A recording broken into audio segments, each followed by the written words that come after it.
नमस्कार dear candidates. जैसा कि आप सब जानते हैं एमसीसी में रजिस्ट्रेशन की प्रक्रिया शुरू हो गई है। तो मैं आपको एक ट्यूटोरियल के माध्यम से बता देता हूं कि किन किन बातों का आपको ध्यान रखना है। सबसे पहले क्या करेंगे, mcc.nic.in पर जाएंगे और यहां पे जाने के बाद एक इन्फॉर्मेशन आपको दिखाई देगी कि install Sandesh app to get counselling related messages. तो इसको आपको इस ऐप को प्ले स्टोर से जाके डाउनलोड कर लेना है, क्योंकि जब भी नोटिफिकेशंस हैं और जो ओटीपी है कई बार एसएमएस और ईमेल पे नहीं मिल पाती है, तो वो आपको संदेश ऐप के माध्यम से आसानी से मिल सकती है। इस पेज पे जाके आपको यूजी मेडिकल वाले सेक्शन पे क्लिक करना है। यहाँ पे नीचे में आप देखेंगे न्यू रजिस्ट्रेशन का ऑप्शन हाईलाइटेड है, यहाँ पे क्लिक कर लेंगे और इसके बाद जो पेज खुलेगा ये बेसिकली आपका लॉगिन पेज है। जब आप पहली बार यहाँ पर आ रहे हैं तो आपको यहाँ पे नीचे न्यू कैंडिडेट रजिस्ट्रेशन के ऑप्शन को क्लिक कर देना है और इसके बाद यहाँ से आप रजिस्ट्रेशन की प्रक्रिया को शुरू कर सकते हैं। तो सबसे पहले कुछ इंस्ट्रक्शंस हैं, इसे ध्यान से देख लेंगे। यहाँ पे आपको आई अग्री पे क्लिक करना होगा और इसके बाद शुरू होगी आपके रजिस्ट्रेशन की प्रक्रिया। तो सबसे पहले आपको नीट का रोल नंबर फिल करना है, तो अपना नीट का रोल नंबर आप यहाँ पे भर लेंगे। इसके बाद आपको नीट का एप्लीकेशन नंबर फिल करना है। आपको कैंडिडेट नेम आपके नीट के डॉक्यूमेंट के हिसाब से आपको यहाँ पे भर लेना है। इसके बाद मदर नेम पूछा गया है, तो मदर नेम यहाँ पे आपके नीट के रिजल्ट के हिसाब से जो भी है वो डाल लेंगे। बहुत सारे कैंडिडेट का ऐसा हो सकता है कि नाम में कुछ गड़बड़ी हो गई होगी, 12 में कुछ और होगा, नीट पे कुछ और होगा। तो फिलहाल रजिस्ट्रेशन में आपकी नीट के स्कोर कार्ड पे, एडमिट कार्ड पे जो डेटा है आपको उसे ही फिल करना है। डेट ऑफ बर्थ आपको फिल करनी है यहाँ पे। इसके बाद नीचे कैप्चा कोड है जो सिक्योरिटी पिन है, आपको सिक्योरिटी पिन यहाँ पे फिल कर देना है और इसके बाद आपको सबमिट वाले बटन को क्लिक कर देना है। तो जो अगला पेज आएगा यहाँ पे आपका जो मोबाइल नंबर है जो आपने नीट में रजिस्टर किया था एनटीए की वेबसाइट पर, और जो ईमेल आईडी है इसका प्रीव्यू दिखाई देता है। जो डेटा आपने फिल किया है वो डेटा मैच होगा तभी आप इस पेज पर पहुंचेंगे। तो यहाँ पे आपको क्या करना है, आपको पासवर्ड क्रिएट करना है और पासवर्ड को लेकर आप ध्यान रखेंगे कि एक लेटर आपका कम से कम कैपिटल होना चाहिए। आपको कुछ वहाँ पे स्पेशल कैरेक्टर्स यूज़ करने हैं और इसके साथ साथ अगर आप कुछ न्यूमेरिक्स यूज़ करते हैं तब आपका एक स्ट्रॉन्ग पासवर्ड क्रिएट हो जाएगा। तो यहाँ पे आपको पासवर्ड क्रिएट कर लेना है। इसके बाद फिर से यहाँ पे जो कैप्चा कोड है आपको उसको फिल कर देना है और इसके बाद सबमिट एंड नेक्स्ट पर हम क्लिक कर देंगे। जैसे ही हम सबमिट एंड नेक्स्ट पे क्लिक करते हैं आपसे कंफर्मेशन पूछा जाता है, do you wish to submit, तो यहाँ पे आपको यस कर देना है। और इसके बाद नेक्स्ट जो पेज है, इस पेज के माध्यम से आपको ओटीपी वेरीफाई करनी है। तो ओटीपी आपके रजिस्टर्ड मोबाइल नंबर पे गई होगी, आपको उसे फिल कर देना है और ईमेल आईडी पर भी ओटीपी गई होगी। इन दोनों ओटीपी को अगर एक साथ फिल कर लेंगे तो दोनों एक साथ वेरीफाई हो जाएंगे। अगर चाहें तो दोनों में से कोई एक डेटा भी फिल करके आप आगे प्रोसीड कर सकते हैं। वेरिफिकेशन का मौका आपको लॉगिन करने के बाद फिर मिल जाएगा। जैसे ही वेरीफाई एंड फाइनल सबमिट पे हम क्लिक करते हैं तो यहाँ पे जो रजिस्ट्रेशन की प्रक्रिया है वो कंप्लीट हो जाती है। आप देख सकते हैं ये फॉर्म यहाँ पे लॉगिन हो चुका है। यहाँ पे status application form, qualification details, apply for section, contact details और फाइनल सबमिट, ये सारा इनकम्प्लीट दिखा रहा है। तो हमें यहाँ पे अगले स्टेप में एप्लीकेशन फॉर्म पे क्लिक करना है और वहाँ से डिटेल्स भरनी शुरू करनी है। लेकिन उससे पहले मैं चाहूँगा कि आप वेरीफाई ईमेल जरूर कर लें। तो चलिए वेरीफाई ईमेल पे क्लिक कर लेते हैं। यहाँ पे आपको सिक्योरिटी पिन डालने के लिए कहा जा रहा है, तो सिक्योरिटी पिन डाल लेंगे यहाँ पे और इसके बाद यहाँ से आप ईमेल पर ओटीपी सेंड कर देंगे। ये ओटीपी जैसे ही यहाँ से सेंड होगी आप अपने ईमेल से यहाँ पे कॉपी करके ईमेल को वेरीफाई कर सकते हैं। एक शॉर्टकट भी बता देता हूँ, अगर ईमेल पे कोड रिसीव नहीं हो रहा है तो यहाँ पे आप नोटिफिकेशन डिटेल्स देख सकते हैं। इसको दूसरे टैब में खोल लेंगे और वहाँ पे जो भी ओटीपी है वहाँ से कॉपी करके आप इस पेज पर सीधे प्रिंट कर सकते हैं। ओटीपी फिल करेंगे, इसके बाद वेरीफाई पे क्लिक कर देंगे और इस तरीके से जो वेरिफिकेशन है वो कंप्लीट हो चुका है। और अब हम प्रोसीड करेंगे एप्लीकेशन फॉर्म को। तो यहाँ पे आपसे सबसे पहले जेंडर पूछा जाएगा, नेशनैलिटी पूछी जाएगी, सेलेक्ट आपको यहाँ पे रिलीजन आपका सेलेक्ट करना है, तो जो भी रिलीजन है आप वो सिलेक्ट कर लेंगे। कैटेगरी यहाँ से आप चेंज कर सकते हैं, अगर आपके पास ऑप्शंस हैं चेंज करने के लिए तभी चेंज कर पाएंगे, अदरवाइज एनटीए में आपने जो भी डिटेल्स फिलअप की हैं उसके बेसिस पे ही यहाँ पे आपको ऑप्शंस मिलते हैं।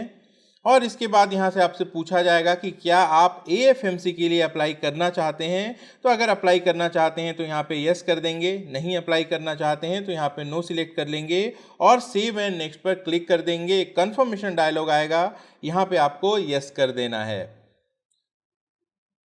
नेक्स्ट पेज पे देखिए आपकी 12 से रिलेटेड डिटेल्स पूछी जा रही हैं। तो आपके 12 में आपने स्कूलिंग कहाँ से की है और आपके 12 के जो मार्क्स हैं वो आपको यहाँ पे सारे भर देने हैं। सबसे पहले स्कूल का स्टेट पूछा गया है। ये बेसिकली उन कैंडिडेट्स के लिए बहुत इंपॉर्टेंट है जो कि दिल्ली का स्टेट कोटा क्लेम करना चाहते हैं। तो आप अपने 12 के बेसिस पे यहाँ पे देख लेंगे। अगर जामिया मिलिया इस्लामिया से आपने पढ़ाई करी है तो यहाँ पे इसको टिक कर देना है, या NCT of Delhi other than Jamia इसमें आते हैं तो यहाँ पे टिक कर देंगे। एएमयू से पढ़ाई करी है आपने तो इस पर टिक कर देंगे, और इन तीनों में से कोई भी ऑप्शन आपके लिए सुटेबल नहीं है तो यहाँ पे आपको अदर पे टिक कर देना है। और इसके बाद नेक्स्ट स्टेप में यहाँ पे आपको अदर स्कूल या स्टेट का नाम डालना है। तो आप सिंपली अगर दिल्ली से बाहर के हैं तो आप यहाँ पे अपने स्टेट का नाम सीधे डाल सकते हैं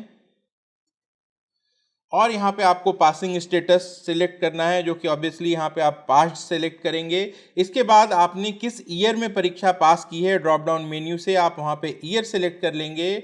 और इसके बाद 12 में आपका जो रोल नंबर था जो आपके एडमिट कार्ड पर होगा उसको आपको यहाँ पे फिल कर लेना है। और इसके बाद फिर से आपको पासिंग स्टेट सिलेक्ट करना है कि किस राज्य से आपने 12 की परीक्षा पास की है।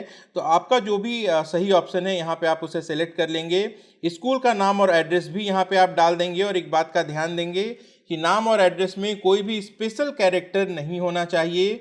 स्कूल जिस एरिया में लोकेटेड था वहाँ का पिन कोड जो है वो भी आपको इस सेक्शन में फिल कर देना है। तो जैसा कि आप देख सकते हैं यहाँ पे सारी डिटेल्स मैंने भर दिए हैं, 12 के मार्क्स भर दिए हैं। और एक यहाँ पे इन्फॉर्मेशन है नीचे, वो कैंडिडेट जो एम्स के लिए अप्लाई करेंगे उनको ध्यान देना है कि 10+2 में उनके एग्रीगेट मार्क्स 60% होने चाहिए फिजिक्स, केमिस्ट्री और बायोलॉजी के। जी हाँ, जनरल ईडब्ल्यूएस से हैं तो 60%, SC ST OBC हैं तो 50%, और PWD जनरल हैं तो 45%, PWD SC ST OBC हैं तो भी 45% मिनिमम मार्क्स होने चाहिए, तभी आप एम्स के लिए एलिजिबल रहेंगे। चलिए अब यहाँ पे हम सेव एंड नेक्स्ट कर देते हैं।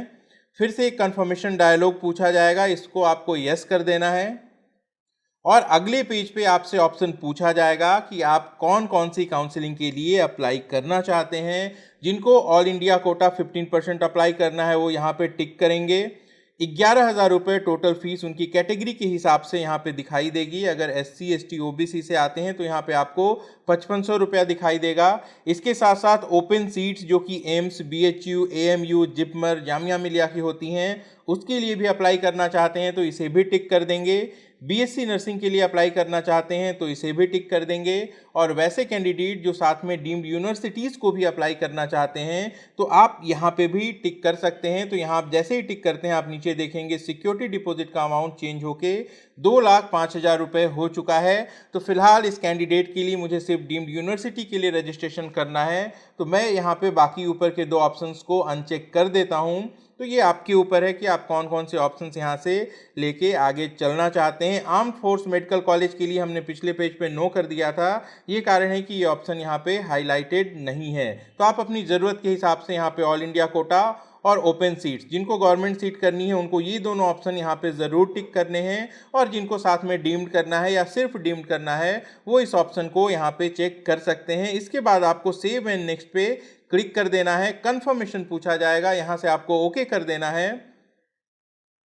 और अगले पेज पे आपको आपका एड्रेस भरना है। यहाँ पे आप 2 ऑप्शन देख सकते हैं। सबसे पहले करस्पॉन्डेंस एड्रेस है, तो आप इस समय जहाँ पे रहते हैं, आप जहाँ से कम्युनिकेट करना चाहते हैं वो डेटा आप यहाँ पे भर देंगे। और इसके नीचे परमानेंट एड्रेस है, अगर दोनों एड्रेस आपका सेम है तो इस चेक बॉक्स को आप यहाँ पे टिक कर देंगे। तो जो भी आपका एड्रेस है वो आपको यहाँ पे फिलअप कर लेना है। ध्यान दीजिएगा, जब भी आप एड्रेस भरेंगे तो यहाँ पे आपको स्पेशल कैरेक्टर्स का यूज नहीं करना है, जैसे कि डैश, कॉमा, स्लैश, ये सारे कैरेक्टर्स आप यूज नहीं कर पाएंगे। तो बिना इन कैरेक्टर्स के ही स्पेस देकर आपको यहाँ पे अपना सारा डिटेल्स भर देना है। यहाँ पे अल्टरनेट कॉन्टैक्ट नंबर भी आप फिलअप कर सकते हैं, और चाहें तो अल्टरनेट ईमेल आईडी भी दे सकते हैं। तो जो भी डिटेल्स आपकी ऑथेंटिक हैं आपको उसको यहाँ पे भर देना है। जैसा कि आप देख सकते हैं यहाँ पे डिटेल्स मैंने सारी फिलअप कर दी हैं और यहाँ पे सेव एंड नेक्स्ट पे क्लिक करेंगे। फिर से कंफर्मेशन डायलॉग आएगा, यहाँ पे आपको यस कर देना है और इसके बाद आपने जो भी डिटेल्स भरी हैं उसका एक प्रीव्यू आपके सामने होगा। आप इसे यहाँ से चेक कर सकते हैं। अगर आपको लगता है कि कोई इन्फॉर्मेशन इसमें गलत हो गई है और उसे आपको ठीक करना है तो लेफ्ट में यहाँ पे जो भी ऑप्शंस हैं आप यहाँ पे क्लिक करके सीधे उस फील्ड को एडिट कर सकते हैं। अगर सब कुछ सही है तो आपको इसको स्क्रॉल करना है बिल्कुल नीचे, यहाँ पे एक डिक्लेरेशन का ऑप्शन आएगा। डिक्लेरेशन के इस ऑप्शन में आपको यहाँ पे टिक कर देना है और इसके बाद आपको क्लिक करना है सेव एंड फाइनल सबमिट के ऊपर। फिर से कंफर्मेशन पूछी जाएगी क्योंकि अब जो डेटा आप फीड कर चुके हैं इसे बदला नहीं जा सकता। तो यहाँ पे आपको यस पे क्लिक कर देना है। जैसे ही आप यस पे क्लिक करते हैं ये रजिस्ट्रेशन आपका यहाँ पे कंप्लीट हो जाता है और इस तरीके का इंटरफेस आपको सामने दिखाई देता है। आप यहाँ पे लेफ्ट में देख सकते हैं कि पे रजिस्ट्रेशन फी का ऑप्शन है, यानी कि अब आपको सिक्योरिटी डिपॉजिट पे करनी है। जैसे ही सिक्योरिटी डिपॉजिट पे करेंगे यहाँ पे टोटल अवेलेबल चॉइसेस का ऑप्शन आपको दिखाई देने लगेगा और जब आप चॉइसेस फील्ड करेंगे तो फील्ड और अनफील्ड चॉइसेस का डेटा यहाँ पर आएगा और जब लास्ट डेट को आपको लॉक करने का ऑप्शन मिलेगा तो यहाँ पे आपके लॉकिंग का स्टेटस आप यहाँ देख सकते हैं। तो फिलहाल इस स्टेप पे आप आने के बाद आपको क्या करना है, पे रजिस्ट्रेशन फ़ी पे आपको यहाँ पे क्लिक करना है। जैसे ही क्लिक करते हैं आपने जो भी ऑप्शन सिलेक्ट किए थे उसके हिसाब से आपको सिक्योरिटी डिपॉजिट का अमाउंट यहाँ पे दिखाई देगा। आप इसके बाद यहाँ से ऑनलाइन पेमेंट का ऑप्शन चेक कर सकते हैं और इसके बाद यहाँ से आपको आपका कंसेंट देना होगा। आई अग्री पे क्लिक करेंगे और इसके बाद आप प्रोसीड पर क्लिक करेंगे, तब ये आपको लैंड करेगा पेमेंट गेटवे पर। यहाँ पे 4 पेमेंट गेटवे दिए गए हैं, आप इसमें से किसी को भी चुन सकते हैं। बेसिकली आपको जो पेमेंट करनी है वो किसी भी डेबिट कार्ड, क्रेडिट कार्ड या नेट बैंकिंग के माध्यम से करनी है। तो इन चारों में से कोई भी एक ऑप्शन सेलेक्ट करके आप यहाँ से प्रोसीड फॉर पेमेंट पे जैसे ही क्लिक करते हैं आप सीधे गेटवे पर चले जाते हैं और यहाँ पे जाने के बाद जो भी आपके सुटेबल ऑप्शंस हैं उसके माध्यम से आपको पेमेंट की प्रक्रिया पूरी कर लेनी है। जैसे ही ये पेमेंट आप पूरा करते हैं आप वापस एमसीसी की वेबसाइट पे आ जाएंगे। यहाँ आप देख सकते हैं कि फिलहाल चॉइस फिलिंग का ऑप्शन अवेलेबल नहीं है क्योंकि चॉइस फिलिंग कल शुरू होगी। तो यहाँ पे नोटिस आ रहा है choice filling modification for round 1 will be available as per schedule. तो यहाँ पे आपकी रजिस्ट्रेशन कंप्लीट होती है। दोहरा देता हूँ, यहाँ पे आप फीस पेमेंट डिटेल्स पे जाके डाउनलोड करेंगे तो आपने जो सिक्योरिटी डिपॉजिट जमा की है उसकी रिसिप्ट आपको दिखाई देगी। कैंडिडेट प्रोफाइल में आपने जो डिटेल्स भरी हैं